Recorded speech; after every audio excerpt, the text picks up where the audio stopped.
ஏ வா போன் உரிமையில பேசாதீங்க. இப்பயும் சொல்றேன், திருப்பி சொல்றேன். நீ எந்த ஊரு? நீ அடிச்சதுக்கு நீ பதில் சொல்லி அவங்க சஸ்பெண்ட் ஆக்க வைக்கல நானு. முடிஞ்சா பண்ணுங்க மேடம்.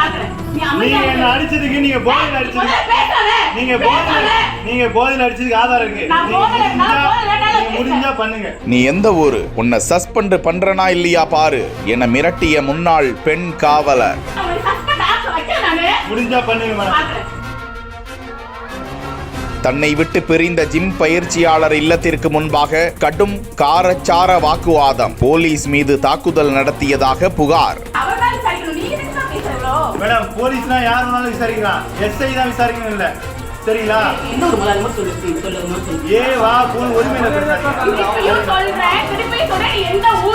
நீங்க என்ன அடிச்சதுக்கு நீங்க போதையில சென்னை நுங்கம்பாக்கத்தைச் சேர்ந்த ஜிம் பயிற்சியாளர் இல்லத்திற்கு முன்பாகத்தான் முன்னாள் பெண் காவலர் என்று கூறப்படும் சுந்தரவள்ளி என்பவர் வந்து ஆபாசமாக பேசி பிரச்சனை செய்ததாக தகவல் வெளியாகி இருக்கிறது. சுந்தரவள்ளியும் ஜிம் பயிற்சியாளரும் உடற்பயிற்சி கூடத்திற்கு சென்ற போது ஒருவரை ஒருவர் விரும்பியதாகவும் பின்னர் பிரிந்து விட்டதாகவும், இந்த நிலையில் இரவு நேரத்தில் ஜிம் பயிற்சியாளர் வீட்டிற்கு தனது தாயாருடன் சுந்தரவள்ளி சென்று தகராறில் ஈடுபட்டதாக வீடியோ எடுத்து வெளியிட்டு இருக்கிறார்கள். அந்த வீடியோவில் பேசும் அந்த பெண் காவலர் ஒருவரை பார்த்து உன்னை சஸ்பெண்ட் செய்து விடுவேன் என மிரட்டியதால் பரபரப்பு நிலவியது. தொடர்ந்து காவலர்களை தாக்கியதாக சுந்தரவள்ளி மீது புகார் கொடுக்கப்பட்டிருக்கும் நிலையில் சுந்தரவள்ளியை கைது செய்த காவல்துறையினர் அவரிடம் விசாரணை மேற்கொண்டு எச்சரித்து அனுப்பியதாக கூறப்படுகிறது.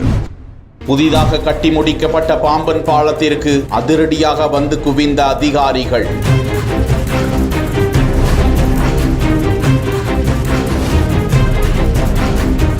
தூக்கு பாலத்தின் உச்சிக்கு ஏறி உறுதி குறித்து திடீர் ஆய்வு.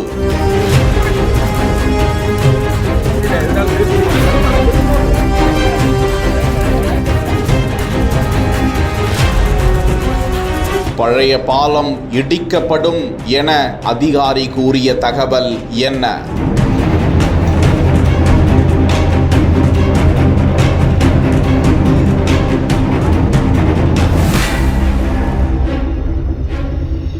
தென்னக ரயில்வே மதுரை மண்டல மேலாளர் சரத் ஸ்ரீவாஸ்தவா அதிகாரிகளுடன் பாம்பன் புதிய பாலத்திற்கு நேரில் வந்து ஆய்வு செய்தார். தூக்கு பாலத்தின் லிப்டிங் தூண்களில் ஏறி அதன் உறுதித்தன்மை மற்றும் பணிகளை பார்வையிட்டார். தொடர்ந்து ராமேஸ்வரம் ரயில் நிலையத்திலும் ஆய்வு செய்த அவர் செய்தியாளர்களிடம் பேசுகையில், பாம்பன் புதிய ரயில் பால பணிகளை அதிகாரிகளுடன் ஆய்வு செய்தோம். இதனைத் தொடர்ந்து ராமேஸ்வரம் ரயில் நிலையத்தில் நடைமேடைகள், கழிவறைகள் உள்ளிட்ட அத்தியாவசிய தேவைகள் அனைத்தும் நிறைவு பெற்றுள்ளதா என்றும் ஆய்வு செய்ததாகவும், அவை அனைத்தும் முடிந்து ஒரு முழு வடிவம் பெற்ற பின்பு பாம்பன் பாலத்தின் திறப்பு விழா குறித்து முடிவு செய்யப்படும் என தெரிவித்தார்.